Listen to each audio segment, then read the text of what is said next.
Hola, estamos en la reunión de escritores con el Dr. Michael Leitman. Hola, Dr. Leitman. Hola, hola a todos. Vamos a empezar con nuestro primer tema. Noruega ha decidido marcar productos que provienen de la zona de los asentamientos. Norma, por favor. Buenos días. El gobierno noruego ha anunciado que implementará la decisión del Consejo de Seguridad de la ONU. Otra vez, el gobierno noruego ha anunciado que le implementará la decisión del Consejo de Seguridad de la ONU del 2019 y comenzará por marcando los productos que provienen de lo que se le llama territorios ocupados porque creen que van en contra del derecho internacional. Vino, aceite de oliva, frutas y verduras producidas en el Golán, en Judea y Samaria y el este de Jerusalén. A partir de ahora, el Ministerio de Relaciones Exteriores condena la decisión noruega y dice que no contribuirá a las relaciones entre Israel y los palestinos. El temor es que este sea el comienzo para varios otros países que se unirán a esta decisión. La pregunta es, en primer lugar, ¿por qué exactamente ahora han decidido implementar esa decisión del 2019? Yo no puedo decir, dice Dr. Leitman, y tampoco entiendo cuál es el sentido que tras de el creador que ahora justamente nos hace este ejercicio. Yo no lo veo como algo serio, tampoco no creo que hay que demasiado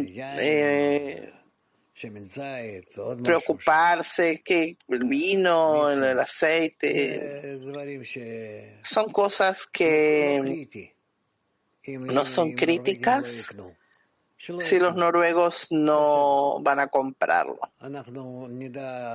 Ya vamos a saber cómo esparcir esas cosas. Hoy en día hay tantas cosas por lo que está pasando en Rusia y en Ucrania que por falta de vamos a poder saber de qué nos vamos a arreglar. ¿Por qué no hay que tomarlo en cuenta? Porque el norte de Europa, Noruega, Suecia, en general, son anti-israelí.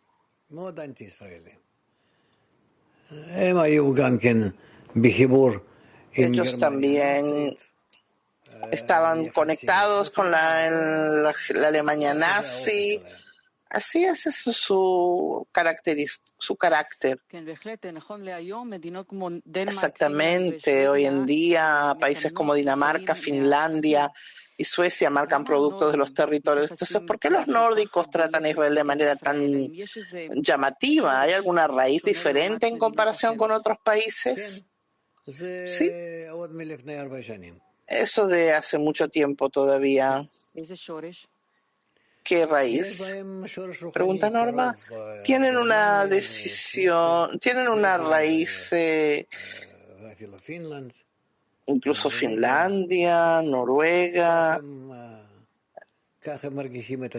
Ellos se sienten más cercanos a los nazis y también con respecto a los árabes. ¿Usted cree que vamos a ver una tendencia más grande con respecto a los países? No, yo no creo que sea algo tan serio. Hay ahora una guerra tan grande con Rusia y Ucrania que estas cosas son cosas pequeñas. Esa es una decisión de la ONU del 2019. Y en Israel no ponemos atención a ese tipo de decisiones porque pensamos que son palabras vacías. Pero vemos aquí algo que no es actual igualmente vemos que tienen peso.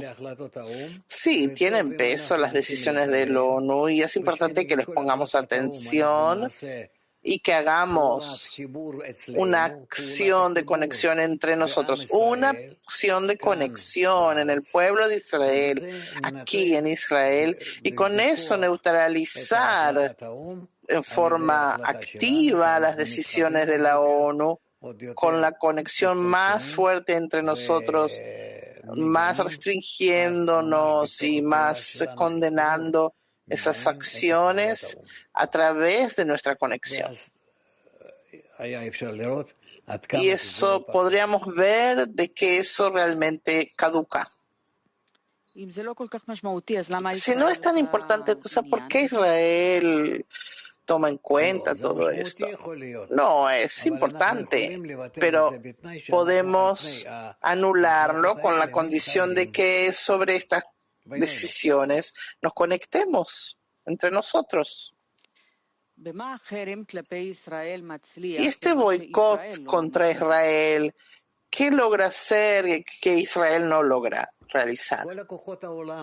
Todas las fuerzas del mundo, dice Dr. Lightman, todo el deseo de recibir de las naciones del mundo, todo lo que se encuentra en el deseo de recibir que es contra Israel, que supuestamente Israel presenta como un deseo de otorgar, que no es realmente así, porque no lo contrario. Ellos apoyan ese tipo de cosas y levantan la cabeza y quieren llegar a anular la existencia de Israel. ¿Qué tenemos que hacer cuando nos cierran las puertas? Nosotros tenemos que actuar de forma que las puertas se abran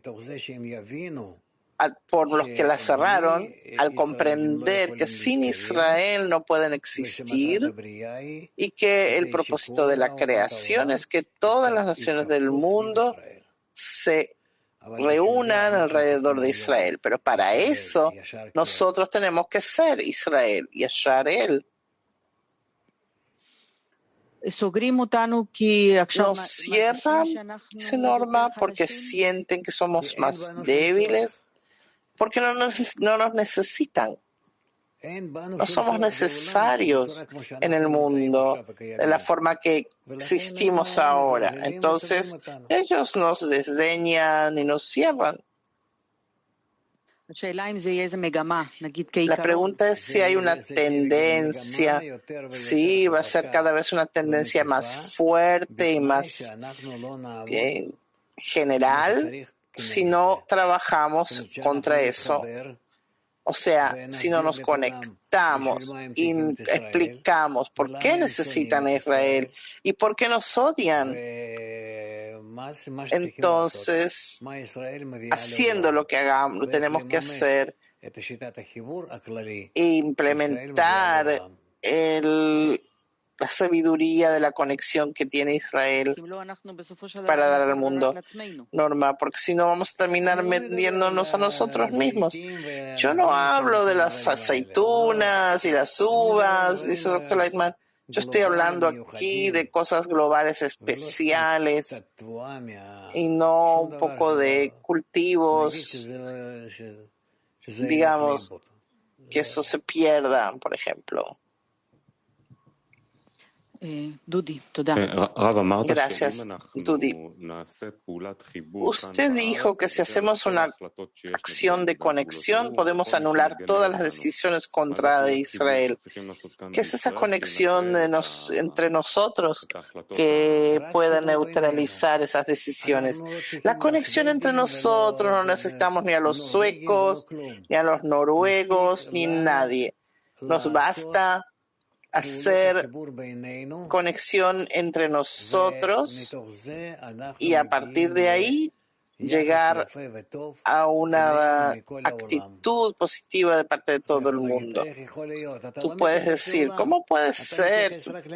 Tú no te refieres al mundo, solo a uno mismo. Sí, pero la estructura del mundo políticamente y general es que si entre nosotros nos arreglamos, el mundo siente una atracción, un acercamiento, quiere conectarse con nosotros. ¿Cuál sería esa acción de conexión? Quien escucha, ¿qué le explicamos? Todos Israel son amigos. Es una relación fraternal. Usted no está hablando de salir a las plazas, de agarrarse de las manos, formar un círculo, agarrarse de las manos, cantar y decir paz para siempre. Reconciliarse dentro de nosotros. ¿Usted está hablando en serio?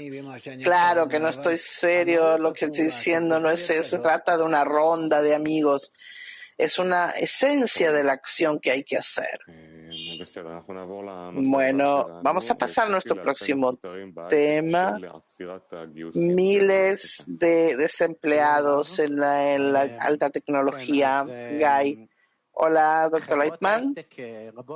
Compañías de high-tech quieren restringirse, incluso cerrar al principio del año 2022 porque no pueden conseguir préstamos para seguir sus actividades. Se piensa que los que primeros van a salir van a ser los empleados nuevos, que ya no necesitan su trabajo, sus programas, sus planes. No es que no se necesitan. Lo que ocurre es que en los años anteriores había un gran éxito y trabajaban 10-15% más de lo que necesitaban porque pensaban que eso los iba a llevar a un desarrollo mayor, y a partir del 2022 también con los aumentos de costos de las mercaderías y la guerra, los inversores vieron que no es algo tan rosado como pensaban. Entonces ese sueño que les vendían no era tan atractivo, y ahora hay una ola que queríamos averiguar con ustedes, como que no es claro si es un descenso después del ascenso o es una tendencia más prolongada. Estamos hablando de pequeñas compañías, de startup que habían empleado más trabajadores pensando que iban a llegar a resultados de billones de dólares. Los inversores han empezado a retirarse un poco, y entonces las acciones bajan. Por ejemplo, Facebook perdió en febrero un cuarto de su valor. Zuckerberg perdió ese día $30,000. En una hora, menos de una hora, 17,000 billones, que es más o menos el presupuesto de un país como Jamaica, para tener una proporción. Algunos dicen que es un comienzo de una ola que va a influir en todas las olas que van a venir. Queríamos saber qué piensa usted al respecto. Doctor Leitman, cuando yo estudiaba político-economía en la escuela, todavía lo estudiábamos en la escuela, eso, ¿no? En la universidad, nos enseñaban que todo va en olas. Up and down. Y por eso no hay nada nuevo.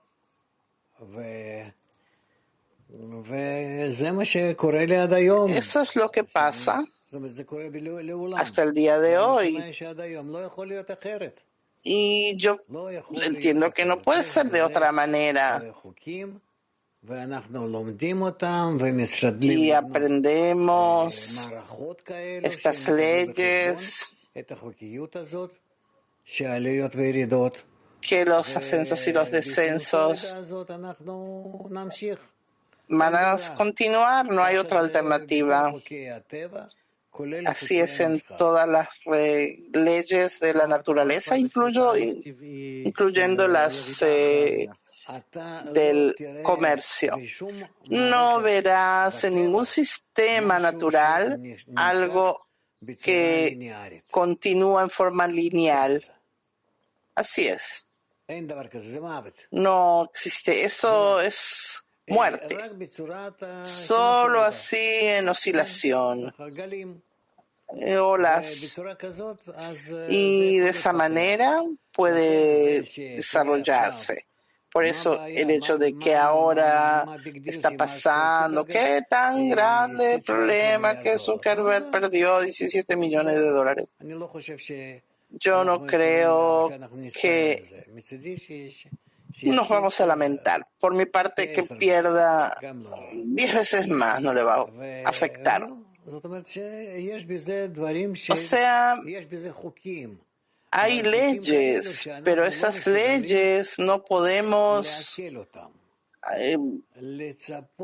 asumir, pronosticar qué va a pasar.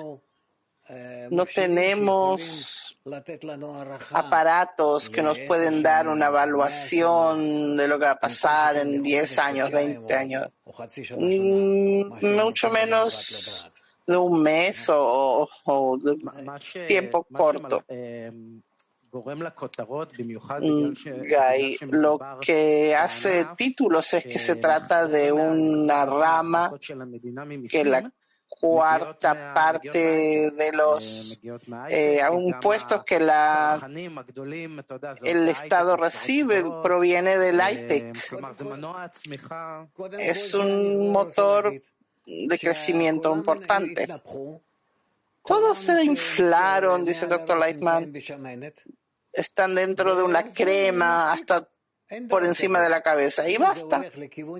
Si eso fuera para áreas que todos participan, ¿cómo puede ser que con sueldos tan elevados y tan, o sea,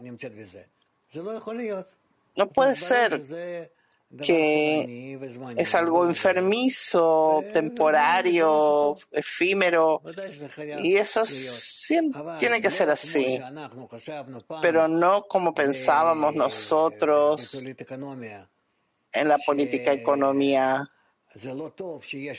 que no es bueno que hayan ascensos y descensos. Hoy entendemos que eso es un proceso natural, que ocurre en la naturaleza, en todo, y tenemos que tomarlo en cuenta que así fue, así es y así será. Y por eso no nos vamos a enloquecer con el tema del high-tech, que ya acumularon suficiente grasa y crema. Usted recordó que estudió en la economía política. Sí, en la escuela. Sexto, séptimo grado del colegio. Una de las cosas interesantes, yo lo veo también en estudiantes que se interesan por el estudio, una de las primeras cosas que preguntan es si voy a tener trabajo no sé, en recursos humanos. Es el sueño hoy de trabajar en el high-tech, la alta tecnología. Si usted fuera hoy en día un estudiante novato, ¿qué se vería usted en ese sentido? No, yo tampoco no se lo sugeriría a mis hijos ni a nadie. Es un trabajo de muchas horas, mucha inversión. La gente se queman, se exprimen. Yo no veo nada bueno en eso. Eso también les dio una seguridad y un orgullo, así como un símbolo de estatus. Sí, sí. Entonces, por eso yo creo que como todo, está empezando a llegar a su equilibrio, pero fue bastantes años que estaba en el tope. Sí, verdad, ese guy. Además de eso, cada país, por ejemplo en Israel, tratan de abrir más, o sea, utilizan esa opción para crecer también a nivel geográfico dentro de diferentes sitios en el país. ¿Cómo el país puede compensar a una parte tan importante de la torta que recibe de impuestos? Sí, hay muchas personas muy inteligentes que se ocupen de eso. Yo no me preocupo. Yo me preocupo de que todos sepan que no vamos a salvarnos ningún tema por medio del ITEC. ¿Cuál le parece a usted que será la próxima rama? Yo lo tengo claro. La rama que enseña cómo conectarse entre los israelíes y a través de eso llegar a un... ¿Van a pagar como la ITEC? Mucho más. Mucho más. La última pregunta. Una rama que es interesante. ¿Usted ve que esta burbuja que se está restringiendo como un comienzo de una economía que vuelve a la normalidad? ¿Tú sigues preguntando sobre la ITEC? Sí, pero de esta limitación, de esta restricción que usted habla de la economía normal. Sí, eso está totalmente inflado, 3, 4 veces más de lo que tendría que ser con sus sueldos y sus privilegios. Muchas gracias. Dudi, sí, vamos a pasar al próximo tema. UNRWA y la identidad palestina. Shelley. Hola, doctor Leitman. UNRWA es una asociación que se levantó en el año 49 como un cuerpo temporario para ayudar a los palestinos que se fueron de esta zona a ser asimilados en otros lugares, pero la terquedad de los palestinos de quedarse, UNRWA sigue actuando y los incita a seguir siendo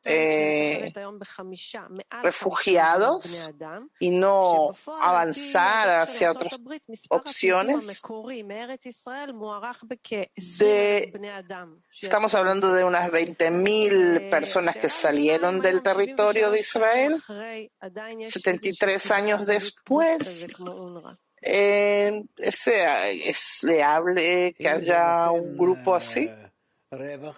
No, si eso da ganancias políticas y económicas, claro que les conviene sostenerlo. ¿Cuál es el problema? Claro que sí. En una Golda Meir, la que fue una de las primeras ministras de Israel, dijo: no existen los palestinos, aquí era un lugar abandonado y los palestinos eran tanto judíos como árabes, no existía una ciudadanía llamada Palestina.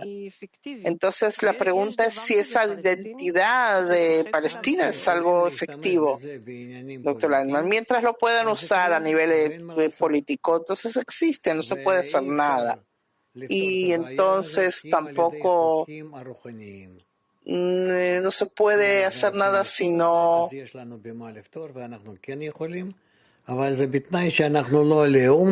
si no hacemos un cambio. Claro que tenemos que dejar de gastar dinero y tiempo en ese tipo de organizaciones que cada año crecen y se les juntan. Nosotros tenemos que ocuparnos de lo nuestro y no de lo que no es relacionado con nosotros, todo lo que es conexión, para que existimos. Y ya estamos llegando a un momento que el mundo quiere conseguir una respuesta en ese sentido. En ese video de Golda Meir, ella pronostica que habrá generaciones de árabes que seguirán odiando a Israel. Y vemos que se equivocó. Ahí estamos hablando de una población que está totalmente obsesiva en su odio. Sí, dice el doctor Eichmann, porque lo siguen incitando, le siguen alimentando ese odio. Eso no depende tanto de nosotros, sino de quienes les reparten el dinero y les ayuda a reforzar su odio hacia Israel. Eso está claro. Pero eso no tiene nada que ver con Golda Meir. Todos se equivocarían, fuera de los cabalistas que, como Barasulam, que dijo que hasta que Israel no se corrija y de ese modo el amor que hay en su interior influya a los árabes que se acerquen a nosotros, que se quieran acercar, entonces nada más ayudar. No dinero, no ninguna información que se les pueda dar a los árabes o a los palestinos, como se los llama, sino dentro de Israel que tiene que haber paz, conexión, y eso va a influir en los demás naciones, principalmente a los árabes que se encuentran en nuestra área. Los cabalistas que estaban aquí a principios de la fundación del Estado veían que esto iba a ocurrir, guerras, etc. Barasulam escribió sobre eso, claro.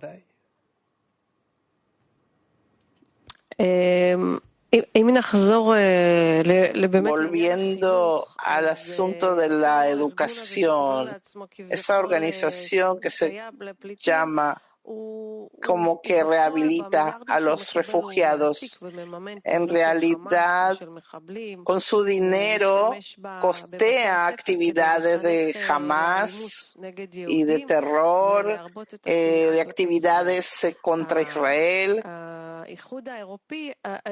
La Unión Europea anunció que por los contenidos violentos que hay en sus escuelas van a restringir la mitad de sus apoyo económico. La pregunta es si estos son buenas noticias, el hecho de que UNRWA activa esas escuelas palestinas. No son tonterías, les dan todo el dinero que les piden sin hacer ninguna cuenta. Y todas esas habladurías son vanas para poder escribir algo. Entonces usted no ve que se desarrolla alguna sensibilidad respecto a nuestro estado. No puede ser que el mundo cambie en su relación hasta que Israel no cambie por sí mismo hacia la conexión.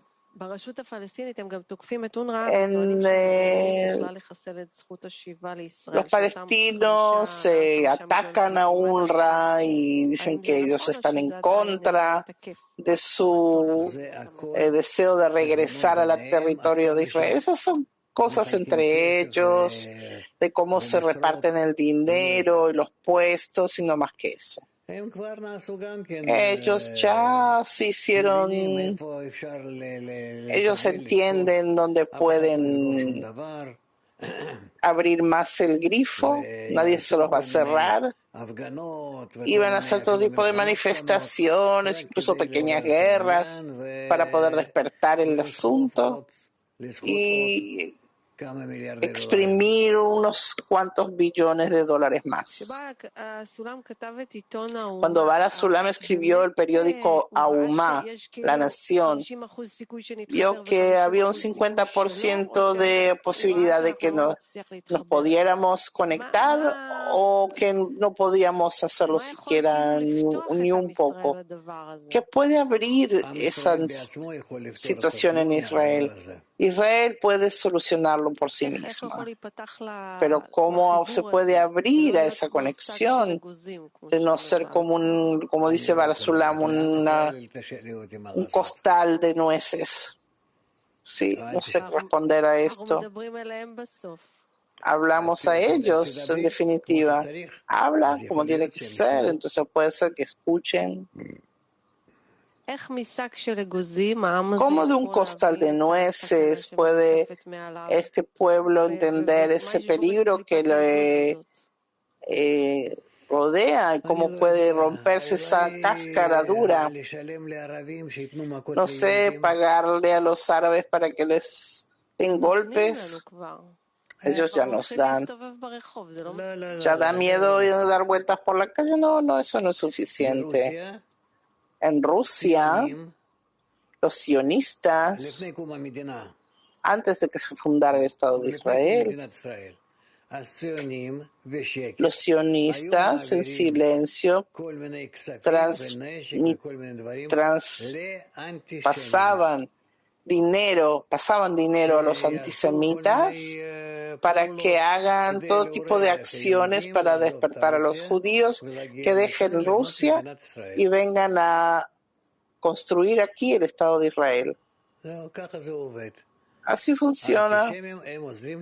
Los antisemitas ayudan a los sionistas. Entonces esa tensión en la que vivimos es algo positivo. Nos acerca a la corrección. Sin esa tensión seríamos un pueblo peor todavía. Pero hay que llegar a que se complete una medida para que empiece algo a moverse, porque es como que estamos presionados y nos ponemos una caparazón más gruesa. Entonces, ¿qué es ese punto? Aunque nos echen de aquí, vamos a tener que hacer esa corrección. Sí. Pero ya no sería un desperfecto, sino la Tercera Guerra Mundial. Y después, Cuarta Guerra Mundial. Entonces quedan solo judíos que sufran. Por lo visto, entonces llegaremos al final de la corrección, pero ¿qué guerras hay que pasar para que lleguemos a eso? Que destruirán a toda la humanidad. No siempre va a quedar, por ejemplo, una decena, sí que va a sufrir por todos. Pero ¿por qué esto va a traer corrección? Bueno, borramos la humanidad. Pero qué pena, qué reconocimiento del mal, qué sufrimiento, qué actitud entre las que quedan. Eso es terrible, que están dispuestos a dar todo solo para existir, para poder revelar el amor. Los que van a quedar, ¿van a sufrir por todos?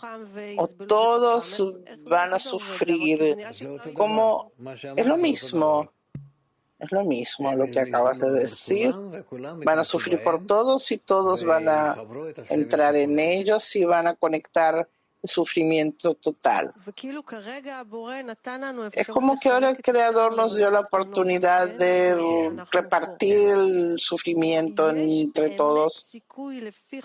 ¿Existe una posibilidad, según las leyes de la naturaleza, de que logremos hacerlo sin esos golpes?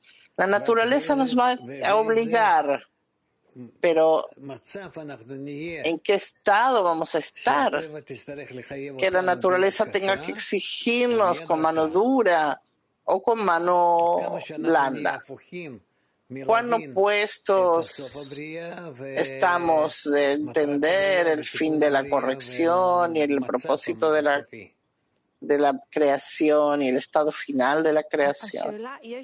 La pregunta, dice Shelley, si existe una opción con el deseo, con este privilegio que hemos recibido de repartirlo en porciones, ¿nos ayuda de algo o que vamos a seguir en ese estado de huida? Eso no sé, existen las dos opciones. ¿Qué es lo que va a determinar? Lo que tú escribas. Lo que cada uno de nosotros señala en su contribución. Nuestra escritura tiene que tratar sobre la conexión o sobre la sabiduría de la Kabbalah. No, la conexión, solo conexión. Bien, Dudi. Tenemos dos temas más, ¿podemos seguir? Sí. El próximo tema, escritura de textos, que la escritura intuitiva, que uno escribe en forma asociativa, 10, 15 minutos sin pensar en la redacción o en la ortografía, en forma activa sin que nadie lo revise, puede ayudar a nivel psicológico. Sí, estoy de acuerdo. Si uno quiere expresarse y así escribe, eso seguro lo puede reorganizar, o sea, organizar internamente. Si hace ese tipo de ejercicios, claro que cada día va mejorando. ¿Es algo más efectivo que hablar? Sí, sin duda. ¿Qué diferencia hay entre escritura y expresión verbal? En la escritura es algo que queda, que es más serio. ¿Cómo decirlo? Está embebido con la intención. Cuando usted dice lo organiza internamente, eso que le da refuerzo, sí, eso lo sana, lo organiza internamente con sus sistemas, claro. ¿Qué hay en el alma del hombre tan herido que tiene que buscar todo tipo de sanaciones psicológicas? Eso es un tratamiento psicológico en la escritura porque se expresa, se autoanaliza, hace así como una corrección propia y es algo bueno. Por eso también es muy bueno para los niños si saben hacerlo. ¿Qué tenemos tan defectuoso en el alma que tenemos que todo el tiempo hacerlo más preciso? ¿Qué está mal hecho ahí? Nuestro deseo de recibir, que no es que sea algo defectuoso, nuestro deseo de recibir, que es totalmente lo que nos hace, ese que usted dice que lo estremece, esa víbora que nos maneja nuestro interior y si tú quieres analizarte un poco, trata de sacarla afuera y de a poco repartirla en trozos. ¿La escritura corrige esa víbora o solo la revela? La escritura corrige esa víbora, esa serpiente. Corregimos, sí, como que tú lo insultas. O sea, que totalmente caerle encima. Sí, sí, sí. Lo que usted dice es una biblioterapia. Son una forma de expresar todo tipo de crisis que hemos pasado. Pero ¿qué sirve esa indagación en estados que hemos pasado? Bueno, yo no sé cómo es eso. Hoy en día, yo sé que personas que tienen la posibilidad, la tendencia de escribir, son personas que son más profundas, más estabilizadas. Se percibe eso en la persona que sabe escribir, que quiere escribir, que vuelca su corazón en la escritura. Una persona puede avanzar en su vida sin enfrentarse a sus eventos pasados, no. Quien mira hacia adelante también mira hacia atrás. ¿Cómo usted ve hacia atrás? ¿Cómo uno toma cosas dolorosas y las combina? Uno trata de negarlo. Tú no aprendes nada, dice el Dr. Lightman. Toda tu vida hacia adelante, ¿cómo con nuestra experiencia podríamos ir hacia atrás? A ver, déjeme entenderlo. Nuestra tendencia tiene que ser hacia adelante o hacia atrás y hacia adelante. ¿Cómo trabajar con estos tiempos? Yo quiero vivir mi vida con la experiencia que tengo hoy, pero desde el principio. Ok, bueno. Entonces, ocuparme de mí mismo, eso me puede ayudar. Yo escribo de mí. Yo entro adentro de mí mismo. Trata de escribir en forma directa. Que nadie va a leer eso y no va a pasar nada. Cuando uno escribe, habla consigo mismo. La pregunta es si es algo bueno hablar sobre sí mismo o escribir a alguien. Dudi, esas son cosas que son así o así. Yo no sé qué decirte más que es bueno que uno repase su vida, lo que más pueda escribir en forma expuesta para sí mismo, que seguro que lo que está escribiendo nadie lo va a leer, y así es bueno. Eso es una revisión del alma, de su alma, de su mente. Sí sabemos que nuestros maestros, Rabash, Barasulam, escribían todo el tiempo. ¿Qué es la escritura para un cabalista? El cabalista escribe de una forma que nadie puede entender.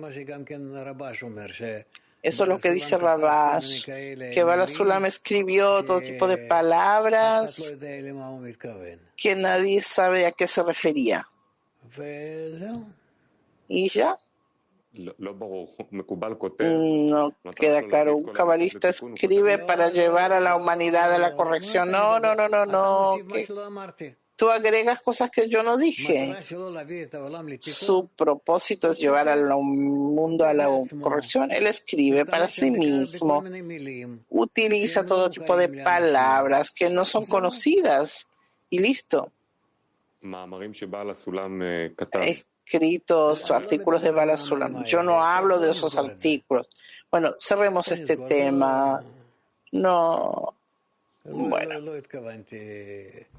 no fue esa mi intención de abaratar esas cosas. Bueno, perdón, no entiendo.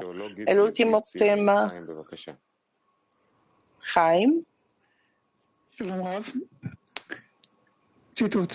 Un citado: si los judíos esperaran a los americanos y a la ONU, ya se exterminarían, dijo David Ben Gurión en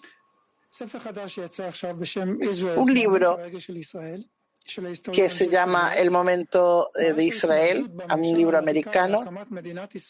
Veo una negación de que los americanos realmente querían que se fundara un Estado en Israel, porque decían que era un Estado que iba a apoyar una aislación en base a religión. La CIA pensaba que los derechos de los intereses de los americanos en esta zona eran algo que puede ser socavado por el Estado de Israel. ¿Cómo ve usted la actitud de Estados Unidos, no solo hoy, sino a lo largo de los años? Yo veo la actitud de los americanos en algo muy pragmático. Lo que es bueno para Estados Unidos es lo importante, y nada más que eso. Los americanos nunca les importó de Israel ni de los judíos. Tampoco los presionaron ni por parte de los judíos, ni por Israel, ni nada. Ellos no consideraron nada. Lo que es bueno para ellos, ellos hicieron. Eso es todo. Y es así hasta el día de hoy. Eso es lo que ocurre. Claro que hoy,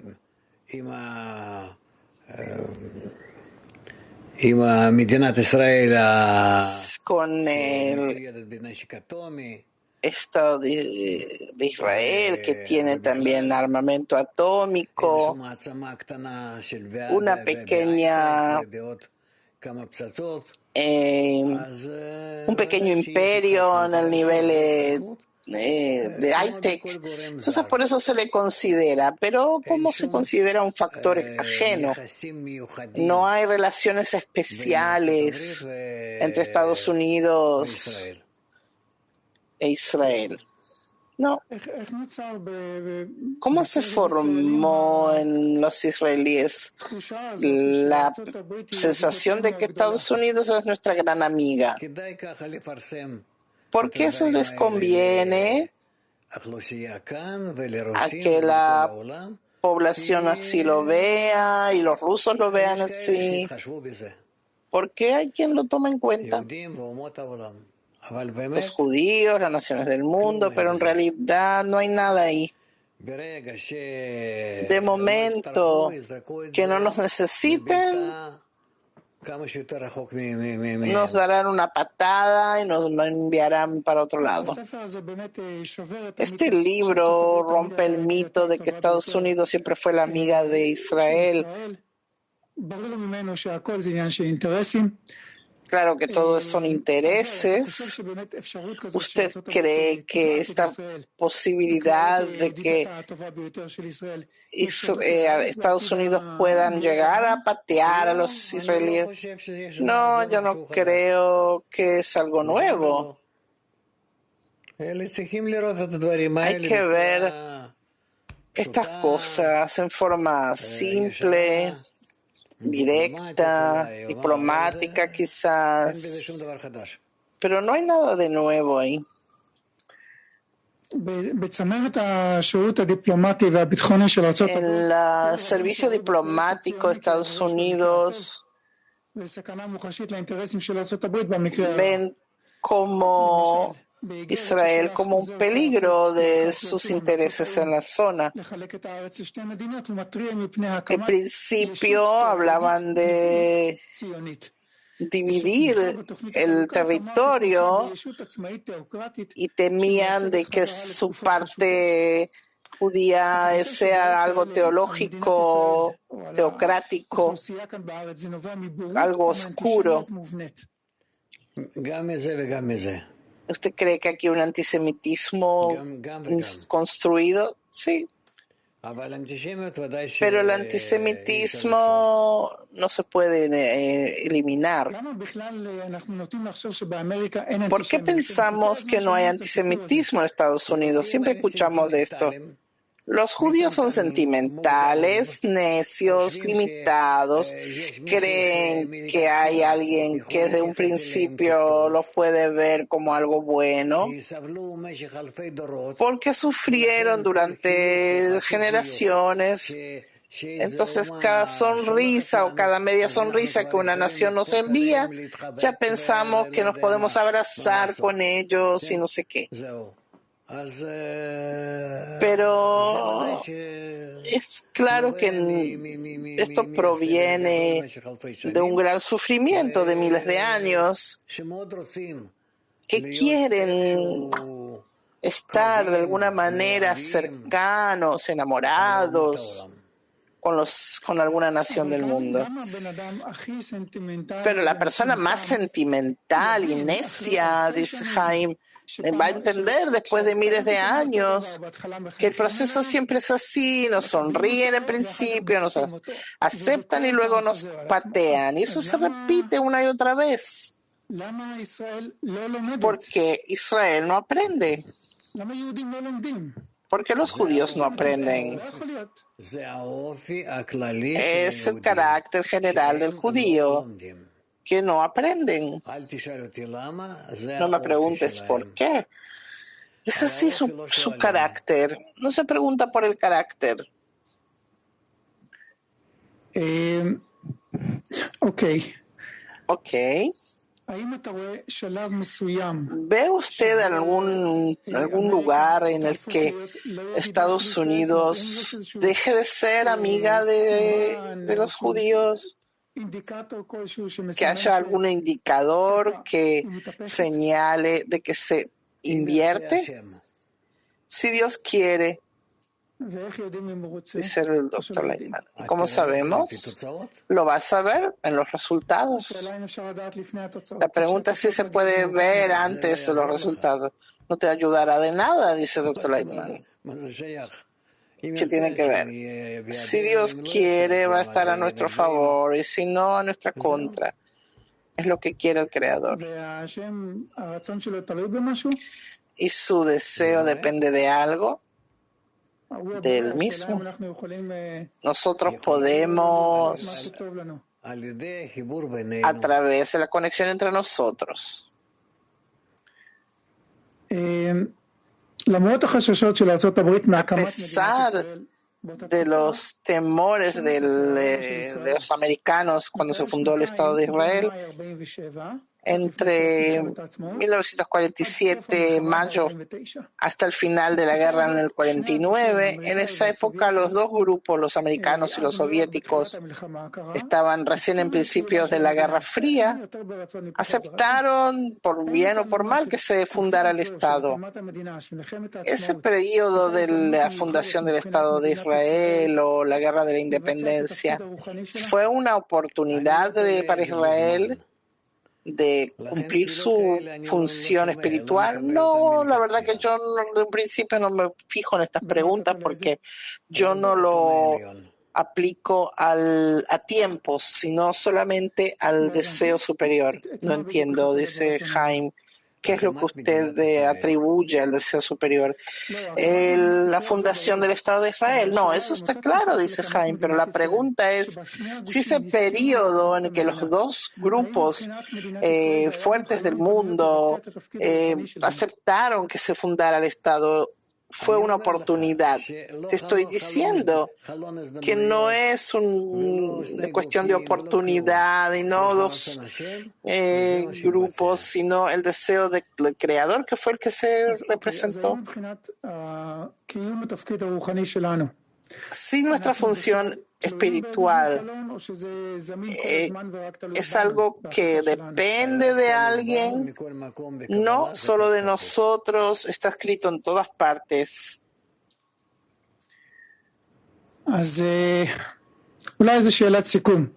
Una pregunta para finalizar. ¿Qué tenemos que hacer para llevar a cabo nuestra oportunidad aquí en Israel?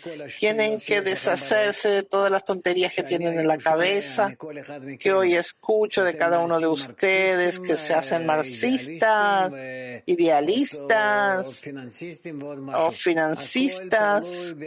Todo depende del pueblo de Israel, de la conexión de Israel y de la conexión que tiene con el Creador. Punto. Pásenlo bien. Gracias, doctor Leitner. Gracias.